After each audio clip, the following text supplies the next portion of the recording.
La question des espaces publics et du paysage, elle est décisive dans la manière d'aborder les projets de quartier de demain. 4 des 10 sites ont un enjeu principalement autour de l'aménagement paysager. L'espace public, c'est le patrimoine de ceux qui n'en ont pas. Repenser ces espaces, c'est donner à ces lieux une nouvelle impulsion, c'est guider le regard différemment pour transformer le quartier. C'est tout l'objet de la discussion qu'on va avoir avec mes invités. Claire Gauthier, bonjour. Bonjour. Vous êtes paysagiste urbaniste, cofondateur associé de l'agence Foléa Gauthier. Vous avez travaillé sur le quartier du Petit Séminaire à Marseille. Merci beaucoup d'être avec nous. À vos côtés, Didier Herbillon, bonjour. Bonjour. Vous êtes le maire de Sedan. Merci beaucoup d'être avec nous. Et enfin, Iris Chervet, bonjour. Bonjour. Vous êtes architecte urbaniste paysagiste. Vous êtes intervenu sur le projet des Tarterets à Corbeil-Essonnes. Merci aussi d'être avec nous.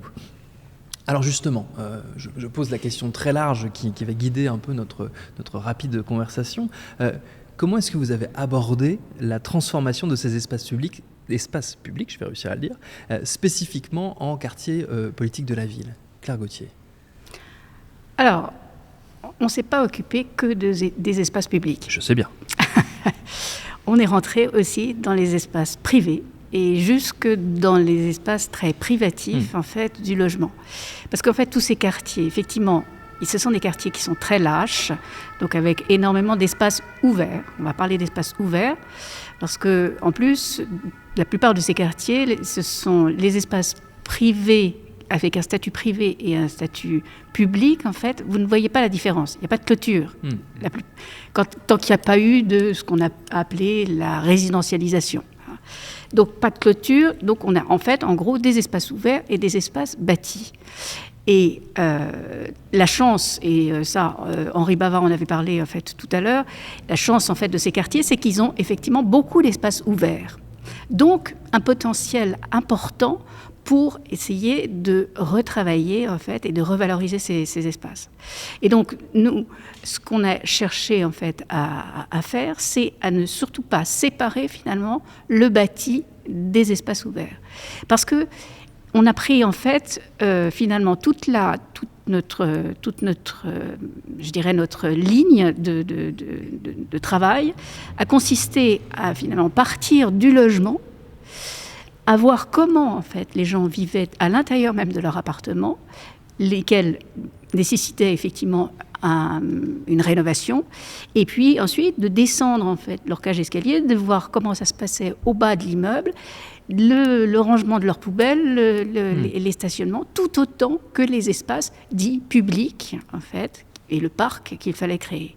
Donc c'est toute une combinaison, si vous voulez, qui a été mise en branle en fait dans ce projet. C'est pour ça qu'on est sorti en fait très vite des frontières du projet en fait qui nous était alloué. On a vite cherché finalement à travailler ces liens, parce qu'il fallait qu'on arrive à reconnecter finalement à la fois les espaces bâtis avec les espaces ouverts, mais aussi les quartiers entre eux. Voilà. Donc c'était tous ces liens qu'on a cherché à trouver. Le lien et la reconnexion, c'est un thème qui revient énormément dans les discussions qu'on a pu avoir autour de Quartier de demain. Comment elle s'est posée cette question du côté justement des Tarterets à Corbeil-Essonnes, où là les problématiques étaient un peu différentes, Iris Chervet? Oui, alors à Corbeil-Essonnes, il y a déjà un projet en rue qui est en cours. Il y a déjà toute une stratégie qui a été conçue par des équipes d'urbanistes et de paysagistes avant nous. Nous, on nous a demandé de travailler sur l'objet de l'ancienne chaufferie et sur sa transformation en équipement public. Et donc, moi, mon travail en tant qu'urbaniste et paysagiste, ça a été de réfléchir surtout à l'échelle de rayonnement de cet équipement et à quelle place cet équipement pouvait prendre dans la ville, donc dans le quartier des Tarterets, mais vraiment aussi à l'échelle de la ville. Et on a travaillé avec les programmistes sur la variété de programmes que pouvait recevoir cet équipement, la porosité entre l'intérieur et l'extérieur de cet équipement, et donc les échelles de rayonnement, c'est-à-dire cet équipement futur, ça va être la chaufferie, enfin un équipement culturel à l'échelle du quartier des Tarterets, mais aussi à l'échelle de toute la ville, et peut-être à l'échelle aussi du Grand Paris de temps en temps, quand il y aura des événements vraiment exceptionnels. Et donc pour ça, on a cherché à créer des liens entre cet édifice très singulier qui marque l'entrée dans le quartier des Tarterets, et puis la gare, qui est l'entrée de ville, et même le centre-ville, pour vraiment créer un espace public, un réseau d'espaces publics qui conduisent assez naturellement en fait à la chaufferie par un espace public piéton qui soit un nouvel espace public de référence dans la ville et qui n'existe pas aujourd'hui pour circuler. Voilà. Et pour ça, toute l'analyse de la topographie aussi de la ville a été très importante, puisque le quartier des Tarterets se situe sur un coteau, il est assez haut, donc ça pose aussi des questions d'accessibilité pour les piétons, les cyclistes, les personnes à mobilité réduite. Et donc on a identifié une ligne de topographie qui est à peu près plate et qui permet de rejoindre la chaufferie assez tranquillement. Oui, il y a des enjeux de circulation au pluriel qui se posent dans beaucoup des projets. Didier Herbillon, qu'est-ce qui vous semblait important dans le fait de repenser qu'est-ce qui vous semblait important de repenser dans la manière dont ce quartier, donc à Sedan, donc cette résidence Ardennes, s'inscrit dans la ville? Alors, il y avait des problématiques de liaison. Avec effectivement les autres quartiers de la ville, et ça il fallait le travailler. Mais ce qui me semble le plus important ici sur ce promontoire, puisqu'il s'agit d'un promontoire sur la ville, c'est que nous avons un véritable paysage culturel, au sens où il y a une prolongation du bâti, un bâti exceptionnel, un bâti de fortification, par le végétal. Et donc là, on est dans un cadre de vie relativement exceptionnel, puisque vous avez les deux dimensions. Et quand vous parliez tout à l'heure, au fond, de la vie quotidienne, cette vie quotidienne, elle est ancrée dans ces deux dimensions. Dimension patrimoniale et dimension paysagère. Au fond, on est dans le cœur aujourd'hui de ce que sera demain le quartier idéal pratiquement. Puisque si vous regardez bien, la dimension changement climatique, la dimension environnementale, elle va s'intégrer parfaitement dans cette notion de paysage à développer. Il ne s'agit pas de le figer, il faut le faire évoluer. Il faut le faire évoluer avec son temps, et il faut le faire évoluer en tant que meilleur cadre de vie pour nos habitants. C'est surtout cela qui me paraît vraiment important. Et ce double lien, cette prolongation du bâti par le végétal, ça me paraît vraiment un cadre qui, pour demain en tout cas, devrait être un cadre idéal de vie. Est-ce que justement c'est ce qu'on retrouve dans l'idée du parc qu'on va retrouver vers la résidence Ardennes? C'était un enjeu crucial pour vous, ce parc? Alors d'abord, c'était pas une évidence.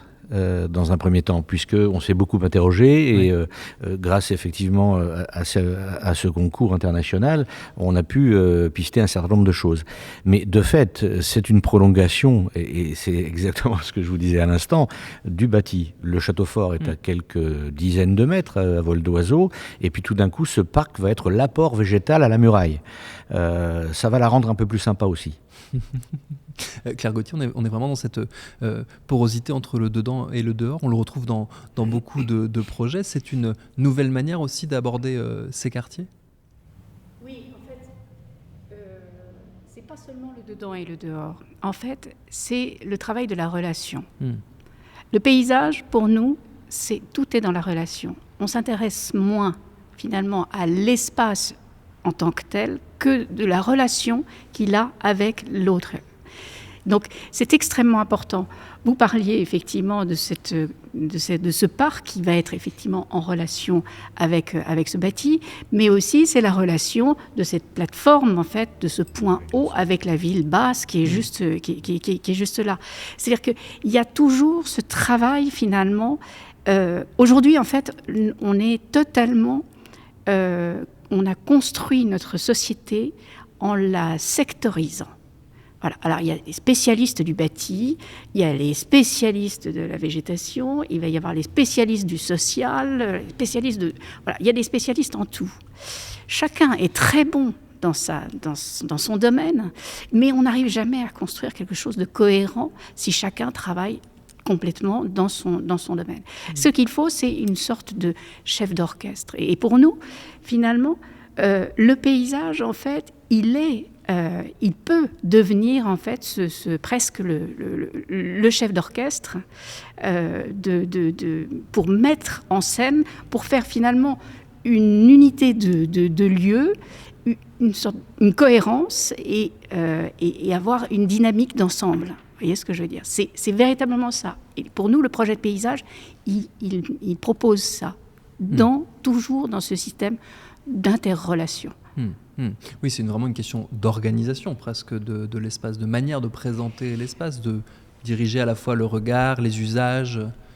Un petit peu plus que ça. Parce que je reviens sur ce qu'a dit Monsieur le maire et qui m'a semblé extrêmement intéressant. C'est le paysage culturel. Parce que le paysage culturel, c'est pas forcément du spatial. C'est pas forcément tangible, oui. Voilà. C'est l'identité d'un lieu, c'est la mémoire d'un lieu. On a parlé beaucoup ce matin dans les entretiens en fait de traces, de mémoire et tout, et de la parole des habitants. Et ça c'est très important. C'est bien cette notion culturelle. C'est-à-dire que le paysage, il est composé à la fois de données d'interaction géographique, voilà, on a un sol, on a des reliefs, on a de l'eau, voilà, des choses qui sont tangibles. De l'autre côté, on a aussi des hommes et des femmes qui vivent sur ce lieu, qui l'ont transformé petit à petit. Ils ont créé des terrasses, ils ont cultivé, ils ont construit des villes. Et au centre de ça, finalement, il y a l'interaction qui crée en fait le paysage culturel. Et c'est ça. Et là-dessus, c'est là où on arrive à accrocher tous les habitants. Parce que là, on se retrouve, le paysage culturel. Ah oui, moi, je me retrouve, alors pour Marseille, je me retrouve dans le figuier, dans mon amandier qui est là et tout. Je me retrouve effectivement sur ma muraille, voilà, avec cette vue et ainsi de suite. Je l'ai toujours connue depuis que je suis petite. Et voilà. Donc c'est ça, en fait. Et la notion du paysage culturel, vous voyez qu'elle va bien au-delà de la simple spatialisation. Iris Chervet, comment ça s'est manifesté, cette idée donc, de paysage culturel au Tarteret? Comment est-ce qu'on la matérialise? Alors, elle s'est manifestée effectivement par tout ce travail en immersion sur le territoire et par une pratique de l'espace public qui préexiste dans le quartier et qui est extrêmement forte, et notamment avec une activité de cuisine dans l'espace public. Donc ça nous a beaucoup marqué, et il y a eu l'envie dans le projet de pérenniser ces activités et de leur offrir un cadre qui soit plus sécurisant aussi pour ces femmes qui travaillent voilà, de façon pour l'instant assez informelle.